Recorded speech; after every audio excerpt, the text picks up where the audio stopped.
नहमदुहु व नुसल्ली अला रसूलिहिल करीम अम्मा बाद फ़ाउज़ बिल्लाहि मिनश शैतानिर रजीम बिस्मिल्लाहिर रहमानिर रहीम। आज मैं आप सबको जो है शब कदर के बारे में बताऊंगी। शब कदर जो है किन रातों में आती है।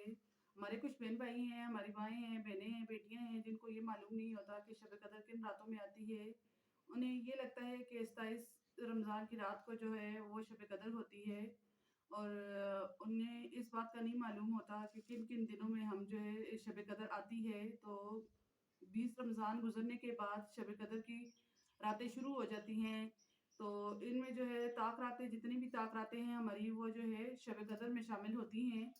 तो जैसे कि 21 तारीख जो है शब कदर की, इसमें भी हो सकती है, 23 को भी हो सकती है, इसी तरह 25 तारीख को भी जो है शब कदर हो सकती है, 27 को भी हो सकती है, तो 29 को भी हो सकती है। ये ताक रातें होती हैं, तो हमें चाहिए कि हम जो है इसमें ज़्यादा से ज़्यादा इबादतें करें और अपने रब को राज़ी करें।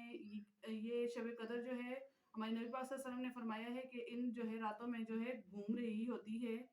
तो इस तरीके से हमें जो है इन तमाम ही रातों में जो है शब कदर की इबादत करनी चाहिए। शब कदर की फ़ज़ीलत इतनी ज़्यादा है कि अल्लाह ताला जो है अपने फ़रिश्तों को हुक्म देते हैं कि आप लोग जो है, और हज़रत जिब्राइल अलैहिस्सलाम को भी हुक्म देते हैं कि आप लोग ज़मीन पर चले जाएँ और जितने भी लोग मुझसे दुआएँ माँग रहे हैं, आप उन दुआओं पर आमीन बोलें।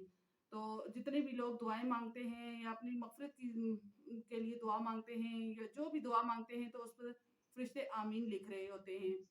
तो जैसे ही वो रात गुज़रती है और सुबह को अल्लाह ताला के सामने पेशी होती है, और फ़रिश्ते और हज़रत जिब्राइल अलैहिस्सलाम, फ़रिश्ते जिब्राइल अलैहिस्सलाम से पूछते हैं क्या हुआ? इस रात में क्या हुआ? तो हज़रत जिब्राइल अलैहिस्सलाम कहते हैं कि मैंने जो है तमाम लोगों ने जिन्होंने दुआएँ माँगी उनकी दुआओं पर आमीन बोला, लेकिन सिवाय 4 लोगों के, कि 4 लोगों की कभी भी तो तौबा कबूल नहीं होती, शब कदर में भी तौबा उनकी कबूल नहीं होती। तो सबसे पहला तो ये है कि जो लोग, अल्लाह ना करे, जो लोग, हाँ, मैं तो ये आपको बताऊँगी कि अगर आप इस रमज़ान में ये वाली अगर आप में ख़सलतें हैं, तो आप उनसे जो है माफ़ी माँग लें अल्लाह ताला से, और ये तमाम बुरे काम जो है छोड़ दें, तो इंशाल्लाह आपकी बख्शिश भी ज़रूर होगी। मौत और ज़िंदगी और मौत का हमें कुछ भी पता नहीं है कि किस वक़्त अचानक मौत आ जाए। तो इसलिए हमें चाहिए कि हम अपनी जो है अपनी इन गलतियों को सुधार लें। सबसे पहले नंबर पर जो शख्स होगा, जो लोग शराब पीते हैं, अल्लाह ताला ने फरमाया है कि शब कदर में उनकी बख्शिश नहीं होगी। इसी तरह नंबर 2, दूसरे नंबर पर बताया कि जो लोग माँ-बाप के नाफरमान हैं, उन लोगों की बख्शिश कभी नहीं होगी। तो एक दौर में आप सल्लल्लाहु अलैहि वसल्लम ने हुक्म दिया हज़रत उमर को और हज़रत अली रज़ी अल्लाह तआला अन्हु को कि आप जो है हज़रत अवैस करनी से जो है अपनी दुआ करवाएँ। उन्होंने कहा कि या अल्लाह के प्यारे नबी, हम सहाबाए किराम और ये अवैस करनी कौन हैं कि हम इनसे जो है, वो बहुत हैरान हुए कि इस शख्स का हमें क्यों कहा जा रहा है दुआ का।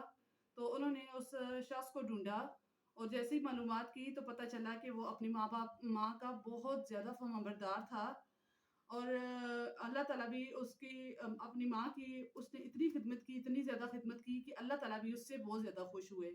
और अल्लाह ताला ने फरमाया है कि जब जन्नत में सब लोग जन्नत में दाखिल होंगे, तो अल्लाह ताला अवैस करनी रज़ी अल्लाह तआला अन्हु को कहेंगे कि आप इधर जन्नत के दरवाज़े पर रुक जाएँ।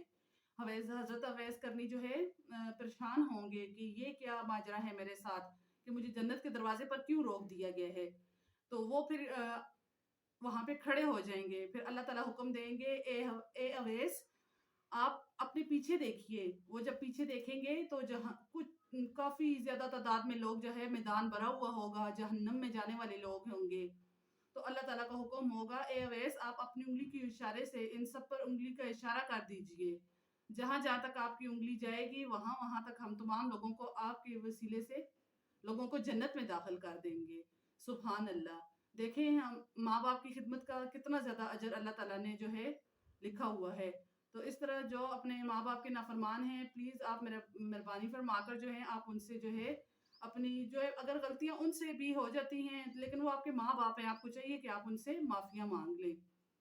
इसी तरह नंबर 3 शख्स वो कहा गया है जो कता तल्लक करता है, चाहे वो मियाँ-बीवी का कता तल्लक है, चाहे वो कोई रिश्तेदार हैं जिसकी आपको कोई बात ना पसंद आई, उन्होंने कोई ऐसी बात कर दी है जो आपको बिल्कुल पसंद नहीं आई, और आपने जो है उससे जो है कता तल्लक कर लिया है।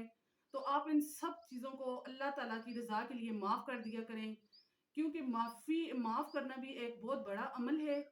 تو ہمارے نبی پاک صلی اللہ علیہ وسلم کہتے ہیں کہ ایک دفعہ جو ہے میں نے صحابہ کرام سے کہا کہ آپ جو ہے تمام صحابہ کرام صدقہ کیا کریں۔ تو ایک صحابی تھے، وہ بہت غریب تھے، انہوں نے کہا کہ میرے پاس تو مال ہی نہیں ہے، تو اب میں کیا چیز صدقہ کروں؟ تو گھر گئے اور انہیں خیال آیا کہ میرے پاس تو ایسی کوئی بھی چیز نہیں ہے جو میں صدقہ کر سکوں۔ تو جیسے ہی ان کو یہ بات خیال آئی تو انہوں نے کہا کہ جتنے بھی لوگوں نے میری عزت نفس کو جو ہے مجروح کیا ہے، میں ان سب کو اللہ کی رضا کی خاطر معاف کرتا ہوں، اور میری طرف سے یہ صدقہ ہے کہ میں اپنی جو ہے عزت کا جو ہے صدقہ دے رہا ہوں، کہ میں اپنی عزت کی خاطر ان کو جو ہے معاف کر رہا ہوں۔ تو اللہ تعالیٰ کو ان کا یہ عمل اتنا زیادہ پسند آیا کہ نبی پاک صلی اللہ علیہ وسلم کو خواب میں دکھایا کہ کوئی بندہ ہے جس نے اپنی جو ہے عزت کا جو ہے صدقہ کیا ہے۔ نبی پاک صلی اللہ علیہ وسلم صبح جو ہے مسجد میں تشریف لائے اور صحابہ کرام سے پوچھا کہ کس شخص نے رات کو صدقہ کیا؟ سب خاموشی سے بیٹھے رہے۔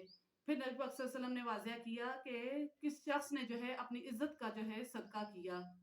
تو ایک صحابی کھڑے ہوئے اور انہوں نے کہا کہ یا رسول اللہ میں نے اس کا صدقہ کیا۔ تو آپ صلی اللہ علیہ وسلم نے فرمایا کہ اللہ تعالیٰ نے جتنے تمام لوگوں نے جو صدقہ کیا اس کے ساتھ تمہارے صدقے کو بھی قبول کر لیا ہے۔ اسی طرح بتا رہے ہیں کہ چوتھے نمبر پر جو لوگ حسد کرتے ہیں، کینہ رکھتے ہیں، دل میں کسی کے لیے برائی رکھتے ہیں، تو ان لوگوں کو بھی اللہ تعالیٰ کبھی معاف نہیں کرے گا۔ تو آپ اپنے دل سے یہ حسد کینہ جو ہے نکال لیں، اور اس شب قدر اس رمضان میں اپنے رب کو راضی کر لیں۔ اور یہ ہمارے پاس ایک اچھا موقع ہوتا ہے رمضان میں، اللہ تعالیٰ تمام مسلمانوں کی جو ہے دعاؤں کو قبول و منظور فرماتے ہیں، فرشتے زمین پر آئے ہوتے ہیں، تو ان کی آمین کی وجہ سے جو ہے ہماری دعائیں قبول ہو جاتی ہیں، ہم گناہگاروں پہ بھی اللہ تعالیٰ اپنا رحم فرماتے ہیں۔ تو ہم سب کو جو ہے شب قدر کی بہت زیادہ جو ہے عبادتیں کرنی چاہیے۔ ہم لوگ ویسے بھی جب عشاء کی نماز پڑھتے ہیں، تراویحیں پڑھتے ہیں، تو پھر 2 سے 3 گھنٹے رہ جاتے ہیں ہمارے پاس فجر تک سحری تک اٹھنے کے لیے۔ تو ہم ان جو ہے 2-3 گھنٹوں پہ بھی زیادہ سے زیادہ نوافل ادا کریں، قرآن پاک پڑھیں، دعائیں کریں، جتنا ممکن ہو سکے دعائیں کریں، تو اللہ تعالیٰ ہو سکتا ہے کہ ہمیں بھی شب قدر کی جو ہے فضیلت نصیب ہو جائے۔ تو اسی کے ساتھ اگر آپ کو میری یہ ویڈیو اچھی لگتی ہے تو پلیز زیادہ سے زیادہ شیئر کر دیا کریں اور کمنٹ کر کے بتایا کریں، اس سے میری حوصلہ افزائی ہو جاتی ہے کہ اگر آپ کو میری یہ بیان یا میری آپ کو یہ باتیں اگر اچھی لگتی ہیں تو مزید میں اچھی سے اچھی باتیں آپ کو بتایا کروں۔ جزاک اللہ۔